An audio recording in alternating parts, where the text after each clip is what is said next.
Hey, this is your girl, the official Tiffany Rose. Thank you so much for joining me today. I have something special going on for you today. I am in Lagos, Nigeria this morning. It's around 6 o'clock in the morning, and me and my husband are on our way to Badagry. I'm so excited being an African American woman, just being able to see where my ancestors, what they went through, how they were living before they was taken to the unknown destination. So I'm so excited about going. We're headed over to Badagry right now. So come follow me on the journey today.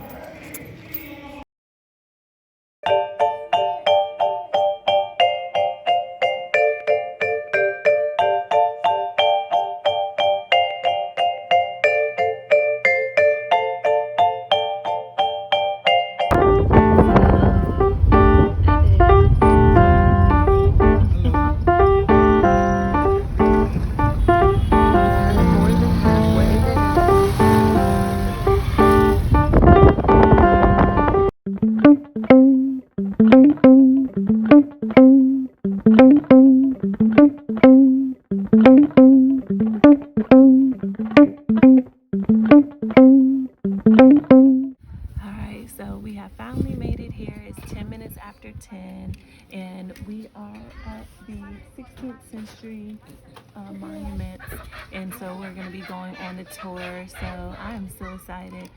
Took a long time to get down here. We got dusty.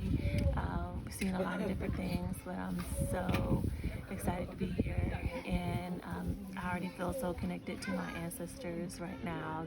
I've already gotten emotional because this is my ancestors' journey to get to America. I did my ancestry.com test, and I was 29% Nigerian, so this means a lot to me. So come follow me for the rest of the journey.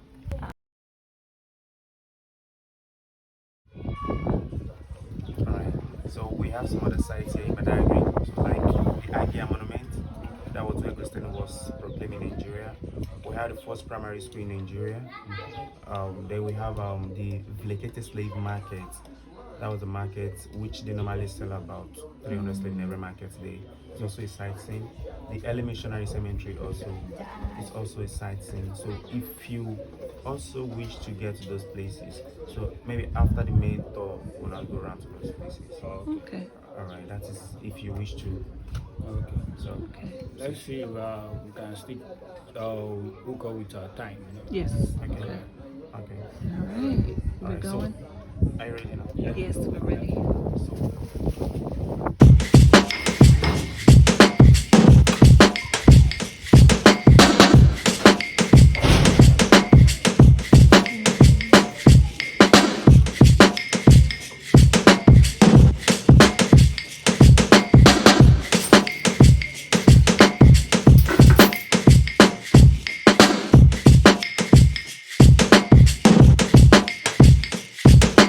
you're welcome to Badagry. Okay. Thank you. Here in Badagry, we have about 80% tourism in Badagry. As I'm talking to you right now, in Badagry we have 8 quarters. And the quarters you have right now is called Boiko quarters. And it's also known as European quarters. The reason why they call it European quarters is because during the time of slave trade, most of the Europeans coming down to Badagry to buy slaves, most of them reside in this compound here. And also this compound used to be a slave depot during the time of slavery. So whenever these Europeans are coming in, they came in through here and they go out through here to access the point of no return. So during the time of slavery, there was a small market around the ocean, around the lagoon area called the Moby Wharf. Then we also have the slave market, which is the international slave market we have in Nigeria. But if we are talking about slave trade in Nigeria, we always talk about 2 places. That makes us to have 2 coasts in Nigeria. We talk about Badagry and Calabar. Here in Badagry, we have a market called Lekete Slave Market. The market was established in 1502, while the one in Calabar was established around 18th century. And the one in Calabar is called a young slave market. The one in Badagry, it is a market which they normally sell out about 300 slaves in every market days. And this we are talking about is just for 5 days different. Like every 5 days they have to open the market. But the one in Calabar, it has to be 5 days, but they normally sell out about 100 slaves in every market days in Calabar. This market here in Badagry is well recognized in the whole of West Africa country. People bring slaves or human beings down to the market from different areas, parts of Nigeria, which we call the interstate, and also neighboring countries like Dahomey. Dahomey is now known as Benin Republic. It's just about 20-minute drive away from here now. So during the time, there's no boundary disputes. So everybody can move from one area to another. So they bring slave from Dahomey down to Badagry Slave Market. And whenever the slave has been handed over to the Europeans or to the Americans, they have to take them straight down to the point of no return, or if the ship have not arrived, they have to be kept at the Brazilian barracon. So their barracon belonged to the Brazilian, which is the Portuguese. The Brazilian were not the one taking our people, it was the Portuguese taking our people. But all because Brazilian, they were the one that colonized the Brazilians. And they take most of their own slaves to Brazil, Portugal, Spain, and some other countries. While the Americans, whenever they come around, they take also their own slaves to America. We also have the British that normally come down to Nigeria to buy slaves. They also take their slave down to the West Indies. So here had the original chains or shackles that was used on our own forefathers during the time of slavery. These chains there has been for over 400 years. Slave trade lasted so long here in Badagry. It lasted for about 350 to 400 years in Badagry. But before talking about the chain, let me talk about this small cannon gun. A small cannon gun was used in exchange of 100 human beings during the time of slavery. And also the Moby family owned the big cannon gun outside. Each of the big cannon gun was used in exchange. Sorry. Alright, so like this cannon gun here, whenever the Europeans arrive or the white people arrive, they will shoot the gun, all because they want to use it just to convince our people. Now, if they shoot this, the Africans, the blacks, want to know how they shoot this. They want to know how they make this. Now, before teaching them, they just tell them you have to provide your people. Now, I'll teach them how to do this. I'll teach them how to shoot. I'm still going to teach them some other things. And most of the black people, or most of our fathers during that time, they really want the children to be successful in life. And that was the reason they easily released our people. And that was how the trade started in Africa. But later on, because this trade has become something you have to give before you collect or something like that, which is trade by barter. So more people are coming to join the trade. And even before, or let me say after, even when our people now realize it was so difficult for them to stop the trade easily. So now talking about the chain, this is a neck lock. A neck lock used to be fixed around the slave neck for about 18 hours every day by day. That means they're still within Badagry. But whenever they have to take them through the slave port down to places like America, Brazil, Cuba, West Indies, Portugal, and some other countries in the world, that means each of the slave have to be keeping these on their neck for about 2 or 3 months before they get to their final destination. So let me just put it on like this. So something like this. It's because I'm not a slave, that's why I have right to hold it like this. As a slave, you don't have to hold it. The whole weight have to be on your neck, the 2 hands being tied at the back. Now being on a single file, facing the same direction. Now walking slowly together. No one to complain, and you don't want to have anyone to complain to. Because these people we are talking about, they are white, we are black. They believe they paid or they use some things to take over you, and they don't also make the value. Like, you can feel the weight, sir. Very ill, baby. How? You can see how the stress, how the pain they are going through. Yes. This is heavy. And this was on their neck. On the neck, yeah. Jesus. Wow. Oh my gosh. They went through and little kids have to. Yeah. One day, I'll just tell you, okay, if you want to kill me, kill me. So that's exactly what happened during the time of slavery. Now, they normally use this on the stubborn slaves' mouths. That is for them not to be able to eat while working in sugarcane plantation. Now, they have to fix this around the mouth. But before fixing it, they have to use this object here called iron branding. They put this in the fire. When this is very hot, what they have to do, it plays up and down. Now, they fix this. Oh my. I use a padlock to clip it up. That's for them not to eat or to talk while walking. Oh my God. Now, this is lighting for babies. Because the Europeans, the Americans, the British also prefer to buy pregnant slaves. And they also capture families. So when you have the father, the mother, and the children, so they use it to chain the babies or the kids together, like 2 babies or 3 babies together. That's for them not to be able to disturb their mother whenever they're walking. This is wrist lock. It's also for punishment. So they always use this on the stubborn slave also, which we call the scapegoat. Now, in presence of other slaves, they have to force this up to the wrist. But if the hand is too big, they have to break the bone of the hand. They must force this here, and they will unscrew this and fix this under a tree. That is hanging a slave by one hand or This was the money. yeah, they condemn this to bring all these products, which we call the European products. Then, this is cola nut. Yes. You can only find this in the royal family. So now, Sorry. with the name of your husband is from a royal family. When you say Adekola, Adekola is from a royal family. So in Africa, anyone from a royal family, you can only find kola nut in the palace.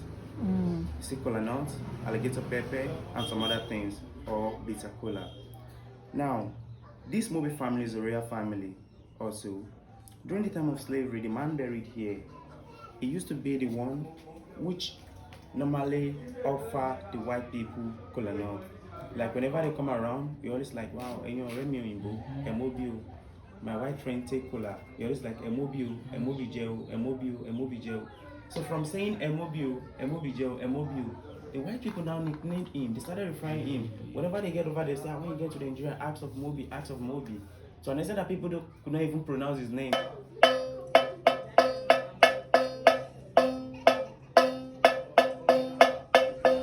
So just imagine like, okay, so now, okay, I can play it down again then, just like, as I'm playing it, just like to be playing like this.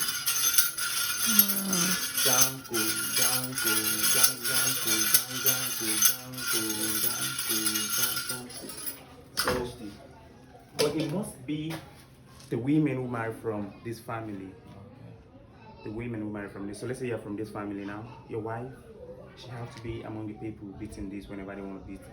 So this also representing the man, the chief himself. So anywhere they're taking these two in the world, any respect you have to give to him, you have to give to this. And this is the start of office.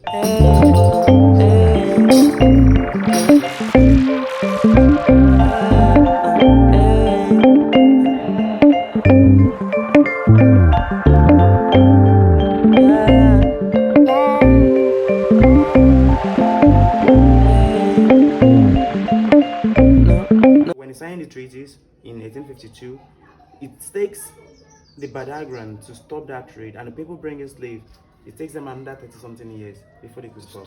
Yeah, they now finally stop in 1886. So it's just like all.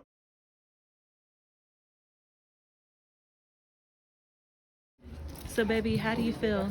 I feel so down, like hearing a lot of story how some of our forefather, our generation being trade with just like nothing called but iron. You can see down there, nothing called but iron. You know. and it was when, let me say, in the era of black eye, Wow. no vision.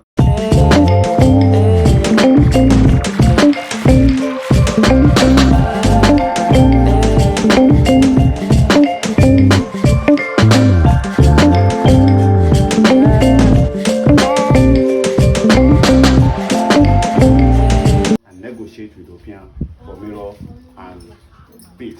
Look at these two doors at the since 1940s when the copper was being established. Now, let's see the two room the government service set us and see what we have in those rooms. Okay. Wow. It's The crazy. one over there was built in 1847 by the slave. So the slavery began around 16th century by the Portuguese, around precisely 1526, and it ended Africa 1870. That will give 400 years in slavery. This is surviving umbrella for 40 human beings, and this umbrella is very, very heavy. It was made of wood, bronze, cane, and silk. And as heavy as it is, just a man costly had to carry it on the head of the ship. If the umbrella dropped from the hand of the slave to the head of the master, they would be headed in because slaves were property and they believe they can do anything they like to their property. And you can see the same umbrella. The slave boys here was carrying the head of the man here. And this is the man I was telling the story outside. I told her they had education. We made a photocopy of the handwriting here. Now, they use this one to kill the slave. Later, when we enter the second cell, I'll tell you how they used to use this chain to lynch the slave. And these two irons used to be the back wheel of chariot. That in horse normally pull, owned by this man called Sir Williams About. They use this one to write the name of the owner of the slave on the checks or at the back. We call it brandy. Because slaves stored here were owned by different owners. For identification, we have to brand the slave. Or secondly, they also used to perforate to pierce the upper and lower lips of the slaves because they were fed only once in a day. And the reason why they don't give them too much of food, Europeans believe if they give them too much food, they have energy to fight. Then that's why they have to guard their mouth with this, with iron muzzle or the pierce up and down and put padlock. Then thirdly, there's some slave called runaway slave. Today you run, tomorrow the master will bring the slave, one of his leg out, they put the iron drill bit in between here, they will drill it down and force leg open, or they use a machete or an axe, they chop it off one of the clothes of the slave so that slave will not be able to escape. If you guys have watched the film called The Rule by Halle Kunta Kinte, similar type of the guy in the movie. Now, here is called inspection. Let's see the dark room where 40 human beings will be. You have to bend your head. 40. Yeah. Maybe bang. Look at that small window. Yeah, rather than for 40, they'll be here for 3 to 4 months. 40. This is where the wee people do everything. Imagine the odor, the heat. Imagine how many human beings because they will have died there. That's why when people come, they tell them you're not here to cash fund, but here to feel the pain. The people will pass that, and those are the items I showed the wall that we are using in the chain for the slave. The man, because he was a Muslim, if you want to do his prayer, this way they used to keep his stuff for ablution, soup, and a drinking pot. Now.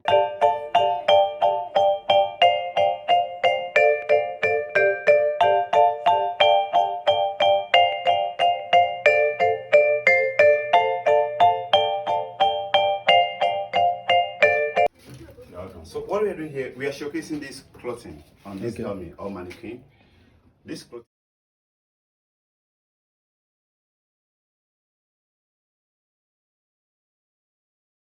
They call gallows, G-A-L-L-O-W. If they want to put slave to put an end to the slave, they'll tie the chain that I show in the show glass around the wrist of the man, the hand will be tied at the back, the woman turn up. They normally mount the gallows in the plantation where other slaves are working. While they are busy working, they are seeing their brother and sister dying. They're just trying to instill in fear into other slaves. As you see them, they will never last for a day till their death. This one happened in Dominican Republic. When the slaves in Dominican Republic were led by a man called Toussaint, the virtues of Haiti, and they killed all the whites in Haiti and got their independence. But later, the French came back and should pay damages. We call it reparation, and they are still paying. Now, the picture below, these are some of the children, and that small window again also covered an adventure for 40. And this man had 128 wives. 128 wives? And 144 children. And this is the term of the last child of 144. His name is Sata Ajawil.